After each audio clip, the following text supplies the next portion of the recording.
Nagkasundo na ang Department of Agriculture at Department of Labor and Employment para mabigyan din ng access ang mga minimum wage earners sa 20 pesos rice program ng pamahalaan. Ayon kay DA Spokesperson Assistant Secretary Arnel de Mesa, inaasahan nila nasa 120,000 wage earners sa buong bansa ang may kinabang sa 20 pesos na kada kilong bigas na programa ni Pangulong Ferdinand R. Marcos Jr. Anya, sa susunod na buwan ng Hunyo ay sisimulan na ang implementasyon nito. Inaayos na lang ang ilang scheme and allocation habang pinag-aaralan din ang pinakamaayos at epektibong proseso para hindi mahirapan ang mga manggagawa sa pagbili ng murang bigas. Tiniyak din ni De Mesa na may mahigit 1 milyong kilo ng bigas na alokasyon kada buwan na manggagaling sa 250,000 metric tons na supply mula sa National Food Authority na sasapat hanggang Disyembre ngayong taon.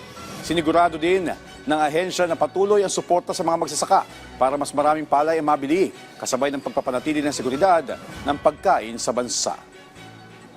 Sa utos ng ating Pangulo na talagang mas maraming mga Pilipino at mga kababayan natin na makinabang dito, ay napagkasunduan na gagawin na to nationwide. Patuloy yan na pinag-aaralan kung ano yung pinakamagandang paraan para mas maging episyente at mas madali para sa ating mga minimum wage earners na mabili nila yung nasabing bigas.